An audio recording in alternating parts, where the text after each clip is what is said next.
So, hello po sa inyo lahat mga ka-idol, no? Isang mapagpalang araw po sa inyo lahat mga ka-idol.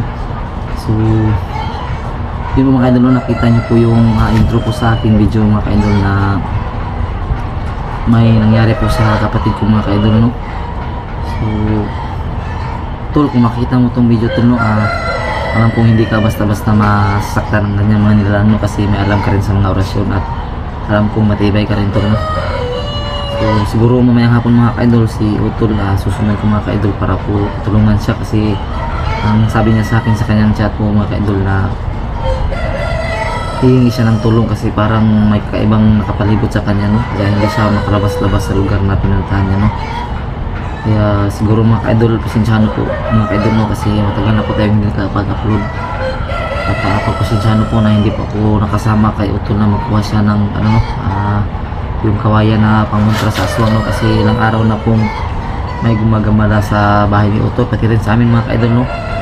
Ilang araw na po, kaso lang mga ka-idol hindi po ako nakasama kay Utol sa pagkuha ng ano, no? Bagakay mga ka-idol kasi yung trabaho ko mga ka-idol kailangan ko to mga ka-idol, no? Hindi pwedeng absent ako mga ka-idol kasi posibleng matanggal ako rito. Sana po maintindihan niyo mga ka-idol, no? At huwag kayong maglala mga ka-idol kasi gusto ko pong tulungan si Utol, no? Mamayang hapon pag makauwi na ako, susundan ko si Utol. Kung hindi pa siya nakauwi, no? Pupuntahan ko sa kanilang bahay. Pero mas maganda sana kung nakauwi na si Utol at sana safe ka lang dyan Utol, no? Kasi kakaibang nila lang yung natagpuan mo sa gubat, no? Mag-iingat ka palagi dyan Utol, no? At sana hindi ka masaktan ng nilalang na yan, no? So ganyan kasi mga ka-idol, no? Yung isang gabi kasi nangyari sa amin, nagpasundo ako kay Utol mga ka-idol at kasi yung sasakyan ko mga ka-idol nasira, pumutok yung gulong, no? Kasi hindi na pwedeng ipabulkit kasi gulong na mismo yung pumutok. Kaya pumunta ko kina nanay at nagpasundo ako kay Utol. Ngunit nung pag-uwi namin mga ka-idol, bigla na lang may humarang sa amin na kakaibang nilalang, no? Nakakabang kakagatin kami sa ano, sigaritos, no?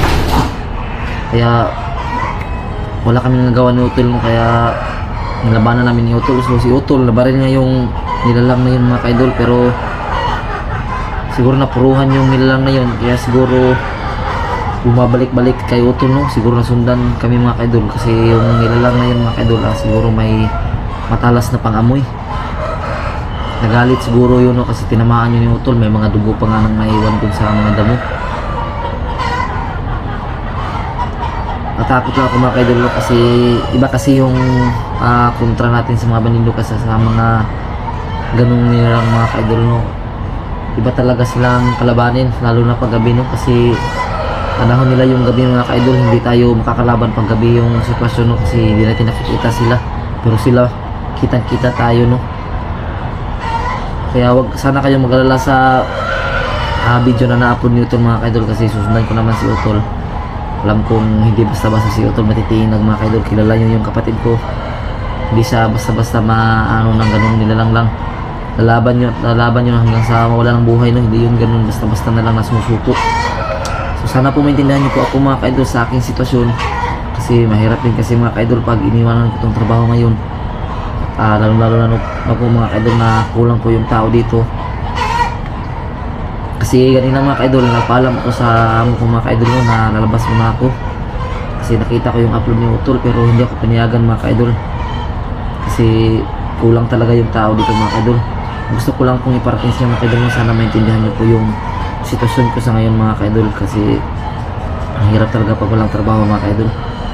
Hindi ko naman lubos isipin kung saan pa ako maghahanap pag nawalan ako ng trabaho dito. Alam nyo namang wala tayong pinag-aaralan mga ka-idol. So nakita kong upload ni Utol mga ka-idol yung yung humabol kay Utol. Siguro kasamahan yung nung nabaril naming aswang, no? Kasi tingin ko aswang talaga yung nakatagpo namin ni Utol dun sa daan, no? Talagang sobra yung kaba na nangyari sa akin mga ka-idol ng gabing yun kasi ganun din yung nangyari kay Raya mga ka-idol dati, no? Yung ano ba, yung pinano siya ba, natakdan. Kaya siguro unang beses pa yung nakabiktima, hindi lang namin alam kung saan yung nakabiktima kasi maraming dugo sa kanyang damit, no.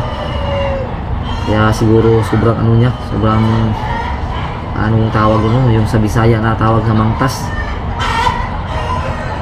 So tingnan nyo po yung susunod na video mga ka-idol, no. Ito po yung nangyari sa kapatid ko kasi pumunta siya sa gubat ng mag-isa lang at kukuha sana siya ng tapol na bagakay.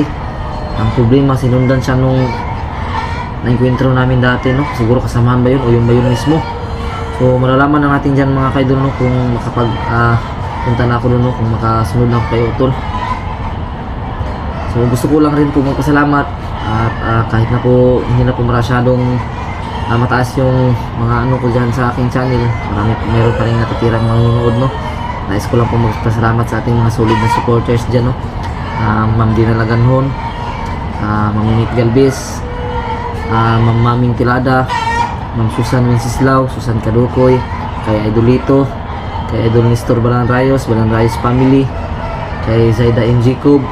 Salamat sa inyong walang sawang suporta mga ka-idol, no. Pati kay Ma'am Zerms at sa iba pa namin mga solid supporters dyan na hindi ko na shoutout po, kasi dyan na po mga ka-idol, no, kasi talagang nakalimutan po sa mga kanya-kanyang pangalan po kasi sobrang busy talaga sa trabaho mga ka-idol. At yun na nga mga ka-idol, no, sana po supportahan niyo po yung aking Facebook mga ka-idol, no, para balang araw po sana po mamonetize po ako sa aking Facebook page.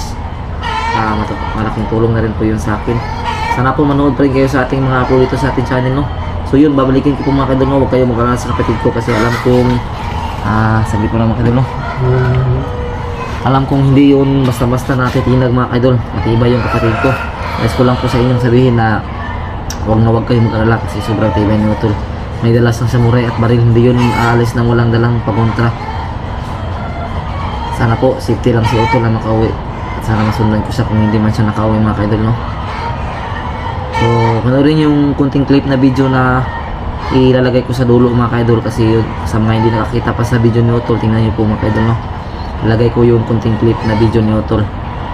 So hanggang dito lang tayo mga ka-idol, no. At may kunting pasilip lang tayo sa ating pinagtatrabaho, no, kasi meron pang hindi nakakakita at nakakalam kung saan po tayo nagtatrabaho ngayon mga ka-idol, no. Ito may ibang laki ng mga building ito ngayon. Dito po yung nagtatrabaho mga ka-idol, no. Dito po yung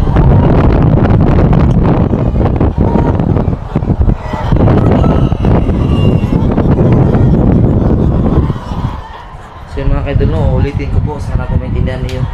Lalabas ba ako mamayang alas 4 po, tapos susunod ko si Utol. So nandito na lang mga ka-idol, no. Maraming salamat po sa inyong walang sawang suporta and cat visual po mga ka-idol. Andiyan naman siya. Ayan o, tignan nyo. Ayan. Yan. Lumakad na. Kailangan nating sundan. Kung aswang man to, kailangan nating sundan. Di lang tayo masyadong lalaki.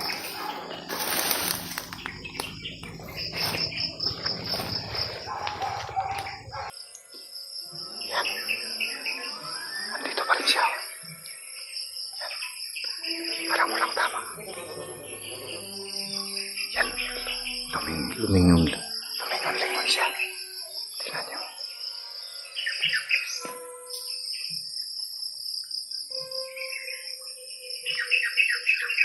Tingnan niyo. Sundan natin. Kailangan mong sundan yun.